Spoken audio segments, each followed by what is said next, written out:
Hello and welcome to Two Crones and a Microphone. I am Linda. And I am Betty. And I'm Sally. We're cultural midwives. Our podcast is about shared wisdom through storytelling and research from us as experienced crones and friends. Many ask how we know each other. So we'd like to share that we first met decades ago studying with Oh Shinnah and through other teachers. More about Oh Shinnah later. We love doing these podcasts and we love sharing wisdom with you and are committed to mentoring not just each other, but mentoring you as well. We love sharing our stories with all of you. We're experienced crones. We've been through the mill, as many of you have as well. We're here to share ways to help you navigate the muddy waters of our time, and as Oceana would say, to help you clear the racka-racka-roo. It is truly amazing to believe that we are halfway through our year number 3. As part of year 3, I know, Linda, I can't believe that we're already Amazing. in January. Yeah. But we, as the crones in question, want to talk this year about finding joy and honoring ourselves. And it's important to do because as we talk about and experience our own joy, as we fill our own cup, which is really January is the rest and cleansing moon. So, really, Mhm. a time to stop and pause and fill our own cup. We have more bandwidth to be of service in our communities. So, today's podcast is Compassion in Action, podcast number 47. Thank you for joining us. I personally can't believe we're up to podcast 47. Isn't that amazing? Oh, but I am so happy that we have people who are listening and using some of this information. Um, a lot of it is based on Oshana and her teachings, since she's had such an impact on our lives. And we introduced Oshana's singing in our last podcast. She sang Children of the Dawn, which really relates to what's going on today. Mhm. We will tell stories in our podcast about other aspects of her life and how she has affected our lives individually. Mhm. Our 4 pillars here at Two Crones and a Microphone are as follows. Our touchstone, of course, is Oshana, the way she lived her life and her teachings. And we will give you more information on her as we go on through subsequent podcasts. She's an amazing woman. Our own collective wisdom as crones. Now, crones, just to reiterate, because someone said to me the other day, what is a crone? A crone is someone who has probably hit her 60s and is moving up into her 80s, 90s. And by the time you reach that stage in your life, you have accumulated so much wisdom. So, what we're doing is we're just sharing all of that with you. The guests we bring in, they will be able to add to everything that we're sharing with you. And we Mhm. have a long list of really terrific guests coming up. So, please join us for that. And of course, more importantly, we can't manage without the response from you, our listeners. We are in the process of creating a community of not just crones, but people who want to learn how to, as I always say, navigate the muddy waters of our time, how to get through all this. Hence, compassion in action rather than fear is the way forward. And that's the title of this particular podcast, Compassion in Action. I gotta love that. Um, although it's the new year on the calendar, this time of the Northern Hemisphere is a time for body, mind, emotions, and spirit for us to renew and refresh, for us to rest and to look into a time of introspection, or it's a great time for introspection, is really what I want to say. At this time of year in virtually all cultures, there is the symbolism, right, of the long nights, the shorter days, of the dark versus the light. Winter solstice marks that ascendancy of the light, right? When we move from the longest night and shortest day as the Mhm. days start to get longer. Mhm. The symbolism is applicable in our current world at this time and in this place as we look at ourselves moving from times that may feel dark into the light. So it's a time when we have the opportunity to look within. For us right now, it's snowing out my window. It's Mhm. snowing. Yep. Same. And I personally love that because it makes me want to snuggle up with a book. It makes me want to bake. It creates that energy of creating things, of taking the time to rest, Mhm. of taking the time to, think about where I'm going in my life. With the new year, it's a time to think about what is my intention, just as we do with the podcast. And we thought about this year looking at joy and replenishing with joy, it's that time for each of us to really stop, to set goals, to think about if we have goals and we haven't met them, what is our intention with those goals? Do we need to let them go because they no longer serve the meaning they might have served a year ago or 2 years ago or even 5 years ago? Mhm. And to think about where we are in our lives right now and what we might want to do the same, what we might want to do differently. And so it's really that time to quiet our minds, to slow our breath, to release energies and thought patterns um, that prevent us from moving forward in our lives. So I invite you to take this time to do that no matter what temperature it is outside, no Mhm. matter whether you're in a snowy climate or you're sitting on the beach looking at the waves in Florida. However, you might want to do that, whatever your actual physical environment is, and whatever your age is, to take this time to rest and cleanse and replenish. I also want to encourage you. Some of you may already have looked at or listened to Linda's video on the golden light meditation, or in Betty's video on deep breathing and releasing as part of a way of relaxing, of cleansing, of resetting ourselves, because it's such a potent time to do that. Mhm. And I guess I'll end by saying that I live in a community where bears frequent. I love looking out my window and seeing bears. And this year we had quite a lot of bears in the yard. And my favorite was a mother bear with 3 cubs, which is Oh, nice. not all that usual, right? Oftentimes we Mhm. see 1 or 2 cubs. And Yep. so, but when the winter set in, mom and those 3 bears um, left, right? The ground froze up and they went into hibernation. They stopped their wander through my yard. And I love that analogy, right? Because bears in many traditions symbolize a lot of things, right? They symbolize the power of introspection because of their hibernation Mhm. and are associated with the direction of the West. In our tradition, through Oh Shinnah, bears sit in the West, live in the West, and West does have to do with introspection. So this is a great time of year to do that, and I think about it in terms of taking in the silence of hibernation, seeking answers, and then reawakening and reclaiming ourselves as the spring comes in. So you'll hear us talk more about that in the next couple of months. You'll Mhm. hear us talking about that in our newsletters and other things that we're doing. So we invite you to renew. Thanks, You know, Betty. Oshino often spoke about the Hopi prophecies and the time of purification. And at the time, I don't think I really understood what that was all about. That has changed because I can see now that it is all really coming to pass. She also created this song, Children of the Dawn, around this time. And that is absolutely spot on.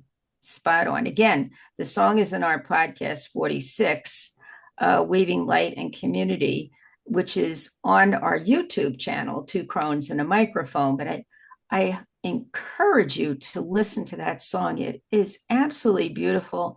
And I guarantee will stir things up for you. Mhm. So, how do we move through this time of change? We believe the way forward is through compassionate action. Right? Take those 2 words in compassionate action. Mm-hmm. And here are some ideas on how to do that. As Oh Shinnah always said, get involved. Pick something you feel strongly about and channel your energy in trying to do something about that issue. You Linda, know, you were telling us a story about your daughter, Ariel, and how this yeah. advice really applied. Just last night, she and I were having a conversation, and she was saying, and she's, in her late 20s. She said, Mom, I really want to do things in the world and help the world and help people and animals and other beings, the plants. And it's so overwhelming sometimes because sometimes I really feel like the weight of the world is on me to help. And I get overwhelmed and I don't know how. And I said, wow, this is exactly the kind of thing that we would talk about with Oh Shinnah. And what she would always say is, Oh Shinnah would say, find something you're passionate about.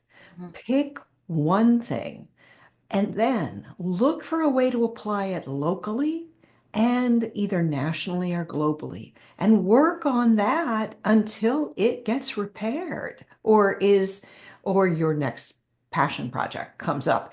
And I said, I don't know about you, but that always gave me such a sense of relief because at least then I could apply myself. And she said, then my daughter said, yeah, but what can I do really? Because I'm working a job full time and then I have a side gig. I said, well, you have so many creative ways that you can help. You can donate, you can give time, you can do all kinds of effective stuff. You can do political work. There's so many ways this can happen. But hun, if it's 20 minutes a week that you spend, even that slow drip is going to accumulate and will make a difference. And you'll feel better about yourself because you know you're doing what you can. I just had a memory that popped in. And I remember Oh Shinnah talking about doing the simple things. Remember, she was always talking about Yes. recycling, Yes. about turning the water off when Yes. you're like washing your dishes Yes. or, taking a shower, soap up, put the water back on. Mhm. All those small things are Yes. going to make a difference. Yeah. As we each individually do those series of small things, it begins Mm-hmm. things, both physically and energetically. Absolutely. Absolutely. For Oh, me, one of the things I did was I joined Rotary. hmm. And it's Rotary, if you know anything about it, it's no longer an old man's organization. I guarantee that. Uh, there's a bunch of women in my town. I happened to be the second woman to join. That was very interesting, breaking those glass ceilings. Mhm. But it has given me the opportunity to work on things here in town, in the little community that I live in, Mhm. giving me the opportunity to participate in worldwide good works and things that will help people. That's what the organization is about. Mhm. One of the things that we do locally is we have a organization called Billy's New Hope Barn, and they take in rescue animals. Mm. And the owner or the person who runs it, her husband just died. So Rotary has taken on the job of helping her. Like once a month, we go out there and, take care of some of the animals, do some of the chores for her, maybe Mm. repair something. So Mhm. that's a local thing that we're doing. The global stuff, I'm sure you've read about, for a while we were working on polio.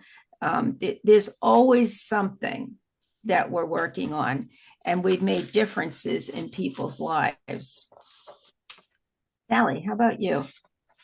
I love that you mentioned that about first Rotary was working on polio. So when I moved here, Betty got me engaged in Rotary and I joined Mhm. the new international focus.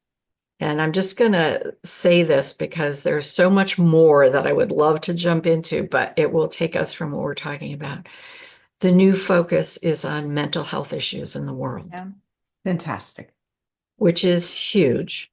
And we talk about that. We pay lip service to that. And I'm glad that we've embraced the fact that across the world, we need to look at the mental health of people actually living in those countries, and not just our country, but other countries. So I'm excited about that.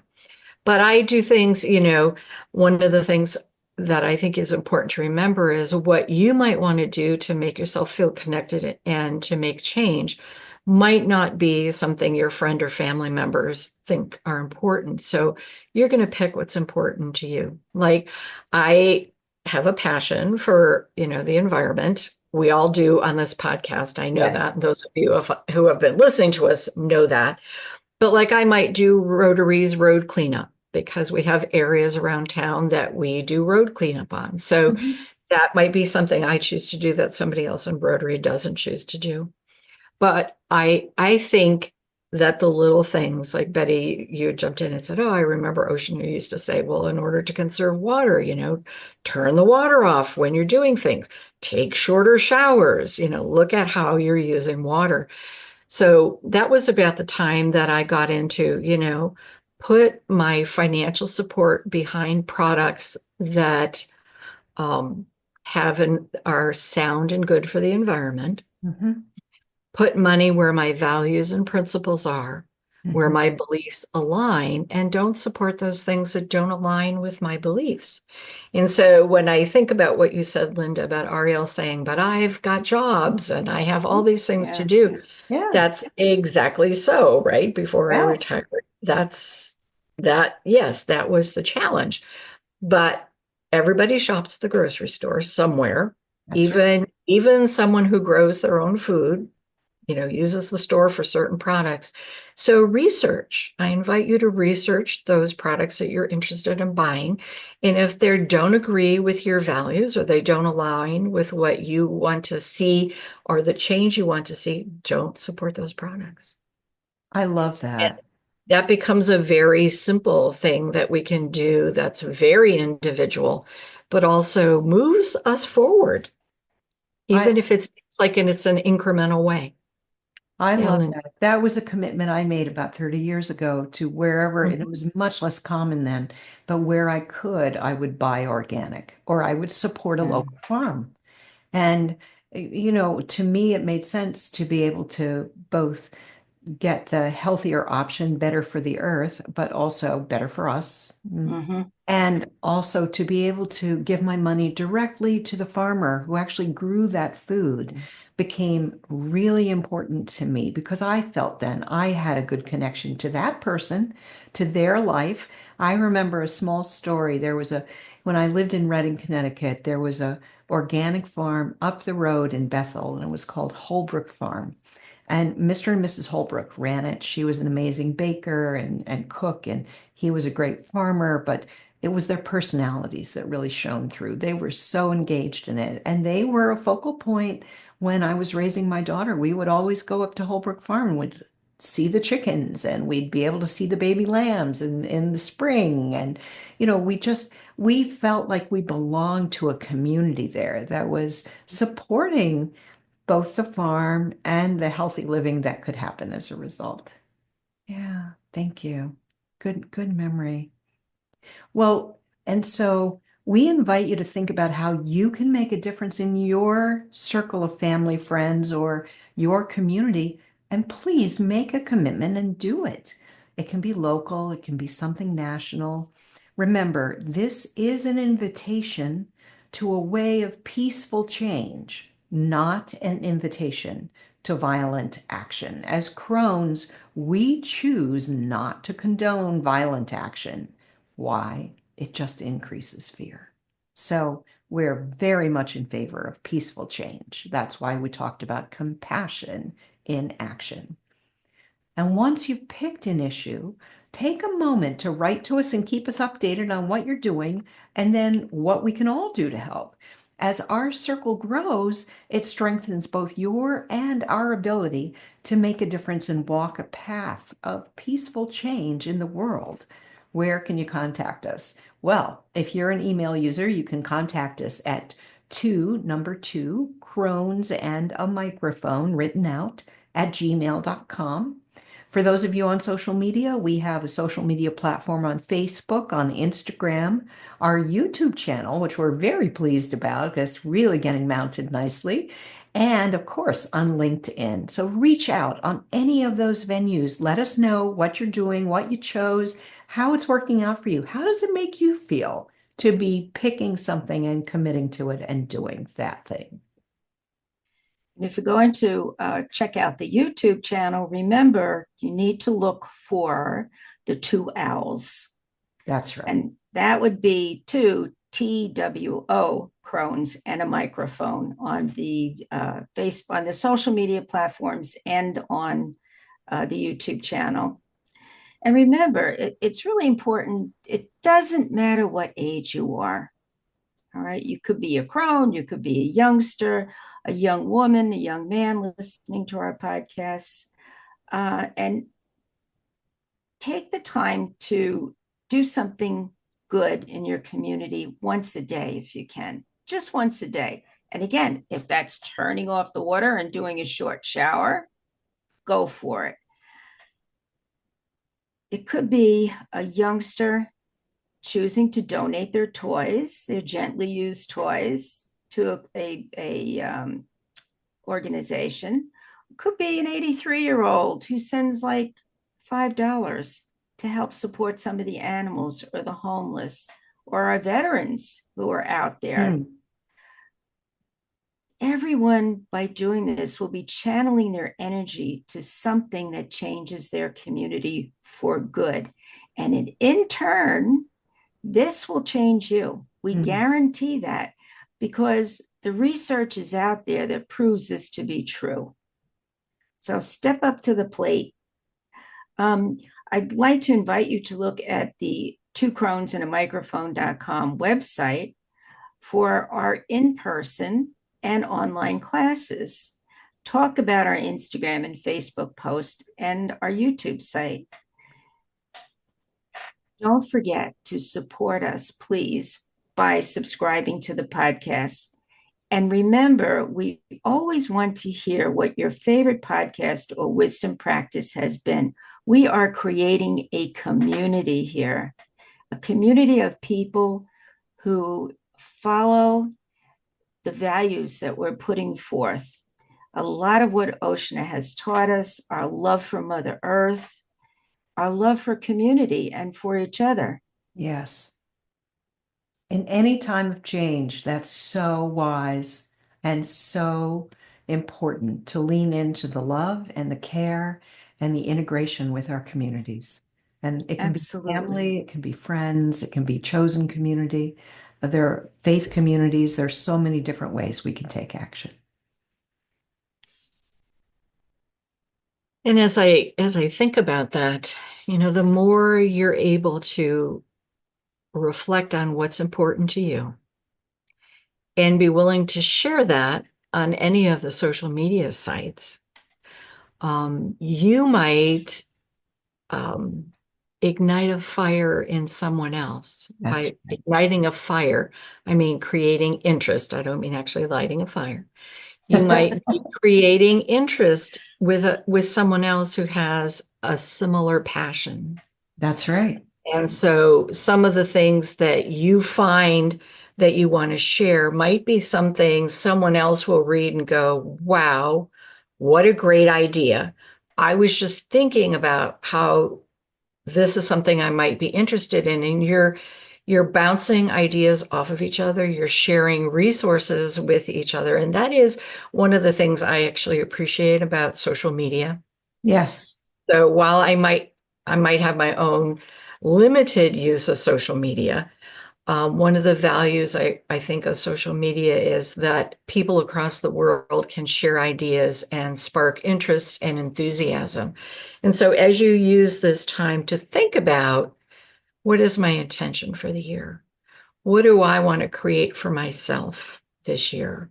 What do I want to do as I sit by my fire, whether that's an actual fire or sitting somewhere and slowing your breath and getting in touch with your body and getting in touch with the earth.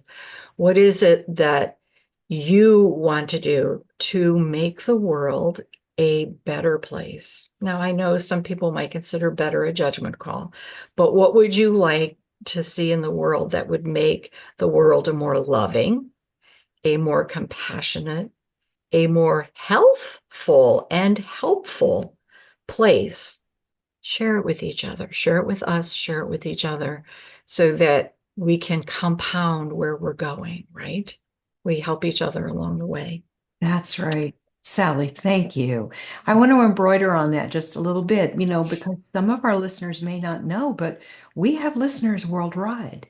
We have listeners in Europe and in Latin America and in England and in Japan and Australia, all over. And so that would be so interesting because I bet we have some regional ideas that would arise out of that landscape or that culture. That could be so interesting for all of us to learn about. It's just, I love that call to action. Thank you. This won't come as a surprise given what we just talked about for the last few minutes, but our wisdom practice for this time, please bring compassion and action alive in your life. Use Oh Shinnah's idea to make a choice for yourself. And then please let us know your story. It can be an inspiration to others and certainly can help you feel that you're making a difference. And, that, of course, is one of the main things. Because remember, Oh Shinnah said, the only thing we have to give is how we live our lives. This is one way to make such a difference. Well said. Well said, Linda. I think we can actually wrap up with that because there is nothing more that I can add to that last line. The only thing we have to give is how we live our lives. And I think Yeah. all three of us have really tried to do that, Yes. over the past 30 years or so, right? The Yep. only thing I would like to add before we sign off is our own Linda is going to be doing a class on developing fire cider. And if you don't know what fire cider is, it is a remedy that has been used for many years to help, particularly now when we have so much flu and upper respiratory problems and COVID. And I mean, you name it. I know here in Wayne County, people are so sick. So Linda is going to show us exactly how to do that and we'll be interviewing her a little bit as she goes along with that. So on that note, I'm giving you something to look forward to. I look forward to that too, Betty, because it's going to be such fun. There are so many different things you can add to fire cider. We'll make a basic fire cider, but I'll take you through some of the options to add Yeah. various herbs and other spices and a variety of things. You can really customize fire cider for yourself. And the basis of it is apple cider vinegar, onion, garlic, ginger, horseradish, and then you just add other things from there. And then usually there's some kind of pepper in there, a catalyst. And it's comforting, it's invigorating. And in the end, after about 4 weeks after you make it, you're going to end up with this wonderful tonic. What's a tonic? A tonic is something you can take every day that will help sustain your body and your system. So it's a tonic. You can take a teaspoon a day. You can put it in water. You can put it on your salad. My friend recently started using his fire cider on fresh rice, and guess what? It's Oh, what delicious. a good idea. I didn't think of that. I know, Although right? I was I like, good will job. say my fire cider never has onions in it. Oh, Blech. well, that's okay. And so we'll talk about those differences. We can put thyme in there. We can put all kinds of other good herbs in there. It is such fun to make. It's fun to have on your counter because you're going to make a big jar of it and you shake it every day and you relate to it. So you can shake it and you can sing to it and you can do all kinds of things. Just wave at it as you're going by with your coffee cup. That would be me. Hey, how you doing today? And then you'll strain it out after a while and you'll have your tonic Fire cider, which you can use and your friends can use and your family can use, it's especially good because it's both antimicrobial and antiviral. So it does all the good stuff and in a tasty manner. Fun. Sally, that's going to be a hard act to follow. Oh, okay. So we're actually officially saying goodbye. All right. Well, we often, particularly in this particular podcast, talk about Oh Shinnah and things that Oh Shinnah has to say. Yeah. But I came across this quote from Mother Teresa Oh, good. that kind of brings that same idea in. And this is the quote: I alone cannot change the world, but I can cast a stone across the waters to create many ripples.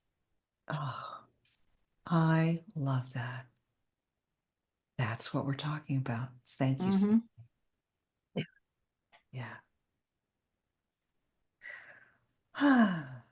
Well, we aim to give you ways to be kind to yourself and others. Many thanks to MinervaED.com and Franny's Photography for sponsoring our podcast. And kindly spread the word. We always say that. But as always, our podcast is dedicated to sharing techniques to aid you in navigating the muddy waters of our time, giving ways to be kind to yourself and others. Betty, I think I just stole what you usually say. Do you want to Yes, take you did, mine? but You want that's to take okay. mine? It gives me the opportunity to say to them, please sign up for our podcast. Good. And if you just donate a couple of dollars, it's going to help keep us on the air. Thank you. My little commercial. That's good. Thank you. On that note, I always invite everybody to walk in beauty. So Kaddish Day, with beauty before you, beauty behind you, beauty above you, and beauty below you. All is made All is beautiful. made beautiful. Thank you. Aho. Oh, Thank you. thank you. Bye, everybody.